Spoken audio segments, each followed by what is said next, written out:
Hello बच्चों, चलिए प्रश्न को पढ़ते हैं। यदि धातु की परावैद्युत शक्ति 3 × 10⁶ वोल्ट प्रति मीटर हो तो परावैद्युत के रूप में वायु का प्रयोग करके 10 सेंटीमीटर, 6 सेंटीमीटर और 6 सेंटीमीटर आयतन की अधिकतम कितनी धारिता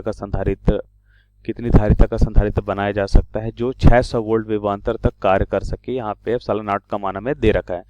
तो इस प्रश्न को समझने के लिए सबसे पहले हम प्रश्न की मुख्य अवधारणा को समझेंगे। तो हम यहाँ पे लिखते हैं मुख्य अवधारणा। तो हम सबसे पहले क्या देखेंगे? सबसे पहले हम देखते हैं मुख्य अवधारणा में हम देखेंगे संधारित्र की धारिता का सूत्र क्या होता है, विद्युत क्षेत्र और विभव तथा दूरी के मध्य संबंध क्या होता है। तो हम यहाँ पे लिखेंगे संधारित्र, समांतर प्लेट संधारित्र की धारिता का सूत्र यहाँ पे देखेंगे। समांतर प्लेट संधारित्र की धारिता का सूत्र, समांतर प्लेट संधारित्र की धारिता का सूत्र अगर देखें, जिसे हम C से लिखते हैं, तो क्या हो जाएगा? यह हो जाएगा, अगर हम यहाँ पे एक प्लेट बनाते हैं, समांतर प्लेट संधारित्र को एक चित्र में अगर हम दिखाएं तो हम देखते हैं कि एक समांतर प्लेट संधारित्र है, ये एक समांतर प्लेट संधारित्र है। एक प्लेट पर हम देखते हैं धनावेश, तो इसके विपरीत प्लेट पे क्या होगा? ऋणावेश होगा। और इनके मध्य हम देखते हैं कि वायु निर्वात का माध्यम है, इसका मतलब कि परावैद्युतशीलता 1 हो जाएगी। और इसके अलावा यहाँ पे हम देखते हैं इस प्लेट का क्षेत्रफल A है और इन प्लेटों के बीच की दूरी क्या है? D है। तो हम लिख सकते हैं कि इनकी धारिता C बराबर क्या हो जाएगा? Epsilon not into A by D होता है, जहाँ A प्लेट का क्षेत्रफल, D प्लेटों के बीच की दूरी होगी। एप्सिलॉन नॉट क्या होता है? वायु निर्वात में विद्युतशीलता कहलाती है। अब एक हम यहाँ पे बिंदु और समझेंगे कि विद्युत क्षेत्र E, विभव V तथा दूरी में संबंध।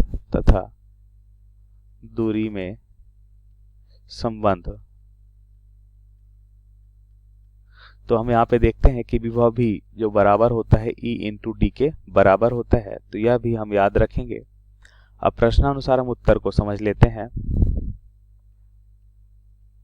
तो सबसे पहले हम क्या देखते हैं, हमें क्या दे रखा है? हमें दे रखा है कि परावैद्युत शक्ति दे रखी है। इसका मतलब यहाँ पे विद्युत क्षेत्र हमें दे रखा है, वोल्ट प्रति मीटर। हम मात्रक से भी समझ सकते हैं कि हमें क्या दे रखा है, विद्युत क्षेत्र दे रखा है। इसे हम लिख लेते हैं पहले कि E हमें दे रखा है कितना? 3 × 10⁶ वोल्ट प्रति मीटर है। कितना है? 3 × 10⁶ वोल्ट प्रति मीटर है। और आयतन हमें दे रखा है 10 सेंटीमीटर × 8 सेंटीमीटर × 6 सेंटीमीटर। तो आयतन से अधिकतम कितनी धारिता का संधारित्र बनाया जा सकता है, हमें बताना है। तो हमें यहाँ पे, जैसा कि हमने मुख्य अवधारणा में देखा, कि हमें क्या चाहिए होगा? देखिए, एप्सिलॉन नॉट का मान हमें मालूम होता है कि नियतांक है। हमें क्षेत्रफल चाहिए और प्लेटों के बीच की दूरी चाहिए। हमें आयतन दे रखा है और अधिकतम क्या दे रखा है? विभवांतर दे रखा है। तो अधिकतम विभवांतर कितना दे रखा है? यहाँ पे 600 वोल्ट हमें दे रखा है। और हम ये कह सकते हैं कि इसमें अधिकतम इतना ही विभवांतर है। तो हम यहाँ से, जैसा कि मुख्य अवधारणा में देखा, कि दूरी D निकाल सकते हैं, क्योंकि विभव, विद्युत क्षेत्र और E के मध्य संबंध हमें मालूम है। तो D बराबर क्या हो जाएगा? D बराबर हो जाएगा, हम यहाँ लिख सकते हैं V बराबर E इंटू D। तो हम यहाँ पे लिखेंगे D बराबर क्या हो जाएगा? V बटा E। तो V हमें मालूम है कितना है? 600 बटा कितना हो जाएगा? 3 × 10⁶। तो यहाँ से हमें क्या मिलेगा? यहाँ से हमें जो मान मिलेगा वह हो जाएगा, इसे हम लिख सकते हैं 2 × 10⁻⁻4 मीटर। दूरी, हम प्लेटों के बीच की दूरी हमें मालूम चल गई है। अब क्षेत्रफल निकाल सकते हैं। तो हमें दे रखा है यहाँ पे प्रश्न में, देखिए, आयतन हमें दे रखा है 10 सेंटीमीटर × 8 सेंटीमीटर × 6 सेंटीमीटर। अगर हमें आयतन दे रखा है इन प्लेटों के मध्य, जो हमें आयतन दे रखा है, तो इसका हम क्षेत्रफल बता सकते हैं, क्योंकि हमें दूरी मालूम चल गई है। तो हम यहाँ पे लिख सकते हैं कि प्लेट के मध्य आयतन, प्लेट के मध्य आयतन जिसके अंदर वायु परावैद्युतांक का माध्यम है, तो V बराबर, अब उसके लिए सूत्र होता है A into D, A plate का क्षेत्रफल, उनके बीच की दूरी D के गुणनफल के बराबर होगा। और ये हमें दे रखा है 10 सेंटीमीटर गुणा 8 सेंटीमीटर गुणा 6 सेंटीमीटर दे रखा है। और सेंटीमीटर में सभी को मीटर बदल लेते हैं, 10 6 और यहाँ पे हो जाएगा 10 8 और 6। अब 10 के घात माइनस का 2, 10 के घात माइनस का 2, 10 के घात माइनस को 10 के घात माइनस का 6 हो जाएगा। बराबर क्षेत्रफल हमें निकालना है और डी हमने मालूम कर लिया, 2 गुणा 10 के घात माइनस का 4 होगा। तो ए का मान कितना आएगा, यहाँ से ए का मान हो जाएगा, हम इसे यहाँ पे हल करके लिख सकते हैं, 2 से अगर इसे हम भाग देंगे तो कितना हो जाएगा, 2 चौके 8, तो 8 और 8 4 बचेगा यहाँ पे, और 4 छंग 24 गुणा 10 के घात माइनस 4, 10 के घात माइनस 2 हो जाएगा। और यहाँ पे है प्लस 1, तो क्या बचेगा यहाँ पे, 10 के घात माइनस का 1, तो हमें क्या मिलेगा, 2.4 मिलेगा। कितना मिलेगा, 2.4 मीटर स्क्वायर।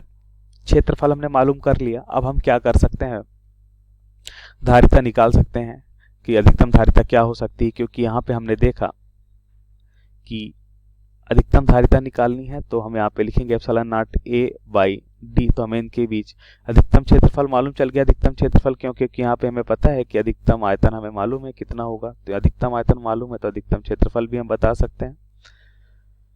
अधिकतम क्षेत्रफल हमें मालूम चला तो अधिकतम धारिता हम बता सकते हैं। तो यहाँ से हम लिखेंगे एप्सिलॉन नॉट कितना है, 8.85 गुणा 10 के घात माइनस का 12, क्षेत्रफल कितना है 2.4 बटा डी का मान कितना है, डी हमने अभी निकाला है, डी का मान 2 गुणा 10 के घात माइनस 4 है, 2 गुणा 10 के घात माइनस का 4। तो इसको हल करने पे हमारा मान क्या आएगा, इसको हल करने पे हम देखते हैं कि अधिकतम जो धारिता हमें मिल रही है वो क्या मिलेगी। इसको हल करने पे हमें मिलेगा 1.06 2 गुणा 10 के घात माइनस का 7 फैराड होगा। और इसे हम और क्या लिख सकते हैं, इसे हम लिख सकते हैं 0.0 या 0.1062। अब माइक्रो लिखना है तो इसका मतलब हम क्या लिख सकते हैं, 10 का भाग कर दे 10 के घात माइनस 6 बचेगा, 10 का भाग किया हमने 0.1062 और यहाँ पे बचेगा माइक्रो फैराड। तो ये हमारे प्रश्न का सही उत्तर है। आशा करते हैं आपको समझ आया होगा। धन्यवाद।